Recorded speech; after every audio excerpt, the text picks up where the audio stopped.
गंगा एक शब्द, एक नदी या एक जल की धारा नहीं, बल्कि भारत की आत्मा है।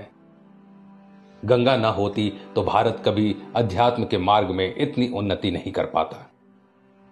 गंगा का उद्गम हिमालय से होता है। गंगोत्री को गंगा का उद्गम स्थल माना गया है। गंगोत्री उत्तराखंड राज्य में स्थित एक तीर्थ है। सबसे पहले गंगा का अवतरण होने के कारण ही यह स्थान गंगोत्री कहलाया, किंतु असल में गंगा का उद्गम कुछ किलोमीटर और ऊपर श्रीमुख नामक पर्वत से होता है। वहां गोमुख के आकार का एक कुंड है जिसमें से गंगा की धारा फूटती है। इस गोमुख कुंड में पानी हिमालय के और भी ऊंचाई वाले स्थानों से आता है। हिमालय से निकलकर यह नदी प्रारंभ में 3 धाराओं में बंटती है, मंदाकिनी, अलकनंदा और भागीरथी। उत्तराखंड के देवप्रयाग में अलकनंदा और भागीरथी का संगम होने का दृश्य बड़ा ही विख्यात है। बाद में ये धारा गंगा के रूप में हिमालय से ऋषिकेश और फिर हरिद्वार के बाद मैदानी इलाकों में प्रवेश करती है। इसके बाद ये नदी उत्तराखंड के बाद उत्तर प्रदेश होते हुए बिहार में पहुंचती है और फिर पश्चिम बंगाल के हुगली पहुंचती है। इसके बाद ब्रह्मपुत्र नदी से मिलकर गंगा समुद्र में समा जाती है। इस स्थान को गंगा सागर कहा जाता है। हिमालय से बंगाल की खाड़ी तक गंगा अपनी यात्रा में चारों तरफ सुख समृद्धि बांटती रहती है। इस यात्रा में गंगा में कई नदियां जुड़ती हैं, जिनमें प्रमुख हैं सरयू, जमुना, सोन, रामगंगा, गोमती, गंडक, कोसी, घुघरी, महानंदा, हुगली, पद्मा, ब्रह्मपुत्र और मेघना। पौराणिक मान्यता के अनुसार गंगा नदी को भागीरथ ने स्वर्ग से धरती पर उतारा था। गंगा श्री हरि विष्णु के अंगूठे से निकलकर भगवान शिव की जटाओं में आकर बस गई थी, क्योंकि गंगा का वेग इतना प्रचंड था कि अगर सीधे गंगा धरती पर आती तो पृथ्वी का संतुलन ही बिगड़ जाता। राजा भगीरथ इक्ष्वाकु वंश यानी कि भगवान राम के ही पूर्वज हैं। ब्रह्मा से लगभग 23वीं पीढ़ी बाद और श्री राम से लगभग 14वीं पीढ़ी पूर्व भगीरथ हुए। भगीरथ ने ही गंगा को पृथ्वी पर उतारा था। हिंदुओं का ऐसा दृढ़ विश्वास है कि गंगा में स्नान करने से उनके पाप नष्ट हो जाते हैं। हर हिंदू की अंतिम इच्छा यही होती है कि मरने के बाद उसकी अस्थियां गंगा जी में प्रवाहित की जाएं।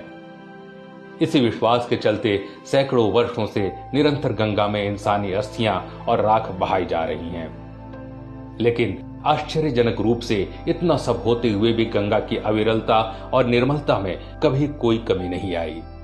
इसके पीछे क्या वजह है, ये हम आज इस वीडियो में जानेंगे। एक कथा के अनुसार एक दिन देवी गंगा श्री हरि से मिलने बैकुंठ धाम गई और उन्हें जाकर बोली, हे प्रभु, मेरे जल में स्नान करने से सभी के पाप नष्ट हो जाते हैं, लेकिन मैं इतने पापों का बोझ कैसे उठाऊंगी? मेरे में जो पाप समाएंगे उन्हें मैं कैसे समाप्त कर पाऊंगी? इस पर श्री हरि बोले कि गंगा, जब साधु संत और वैष्णव जन आकर आप में स्नान करेंगे तो आपके सभी पाप धुल जाएंगे। वैज्ञानिक जांच से पता चला है कि गंगा जल में पारा अर्थात मरकरी विद्यमान होता है, जिसमें हड्डियों में जमा कैल्शियम और फास्फोरस पानी में घुल जाता है। ये तत्व गंगा जल को साफ करते हैं, जबकि बची हुई हड्डियां गंगा में निवास करने वाली जलीय जंतुओं के लिए एक पौष्टिक आहार है। वैज्ञानिक दृष्टि से हड्डियों में गंधक होता है, जो पारे के साथ मिलकर पारद का निर्माण करता है। धार्मिक दृष्टि से पारद शिव का प्रतीक है और गंधक शक्ति का। इस तरह गंगा में अस्थियां बहाए जाने से एक तरफ जहां गंगा के पानी की गुणवत्ता बढ़ती है, तो दूसरी तरफ जलीय जंतुओं को भोजन भी प्राप्त होता है। एक बात और जिससे वैज्ञानिक भी हैरान है, वो ये कि गंगा जल कभी खराब क्यों नहीं होता। हरिद्वार और ऋषिकेश जाने वाले श्रद्धालु छोटी छोटी बोतलों में हमेशा से गंगा जल भरकर अपने घर लेकर आते हैं। घर में गंगा जल रखे दशकों बीत जाने के बाद भी ये जल उतना ही निर्मल होता है जितना कि भरते समय था।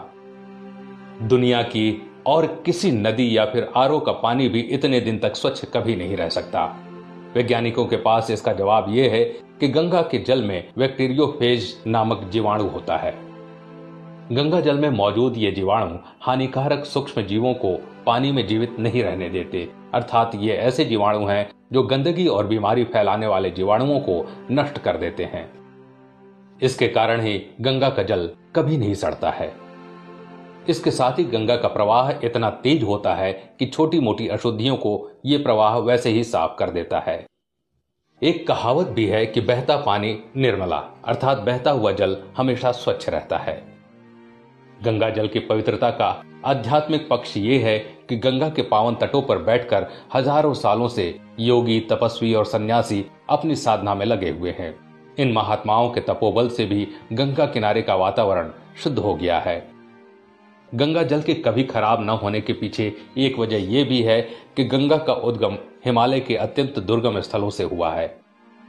हिमालय का यह हिस्सा दैवीय और वनस्पति संपदा से परिपूर्ण है। गंगा के जल में भी इन औषधि और जड़ी बूटियों का कुछ सार सम्मिलित हो जाता है। इस वजह से भी दशकों बीत जाने के बाद भी गंगा का जल उतना ही पवित्र और स्वच्छ बना रहता है। इन्हीं सब कारणों के चलते भारत में गंगा को एक नदी नहीं बल्कि मां का दर्जा दिया गया है। अभी संपूर्ण भारत में लॉकडाउन लगा हुआ है और अभी कुछ दिन पहले युवा वैज्ञानिकों के एक दल ने गंगा के जल का लैब में परीक्षण किया। उस जांच में यह पाया गया कि वर्तमान हालातों में गंगा का जल घरों में लगे आरओ प्यूरिफायर से भी ज्यादा शुद्ध हो गया है। मतलब अगर गंगा को औद्योगिक प्रदूषण से मुक्त कर दिया जाए तो इसका जल पूरी दुनिया में सबसे ज्यादा पवित्र है, इसमें कोई शक नहीं। दोस्तों, आज के लिए बस इतना ही। अगर वीडियो पसंद आया तो लाइक करिएगा और ऐसे ही वीडियो देखने के लिए हमारे पेज को फॉलो जरूर करें। धन्यवाद।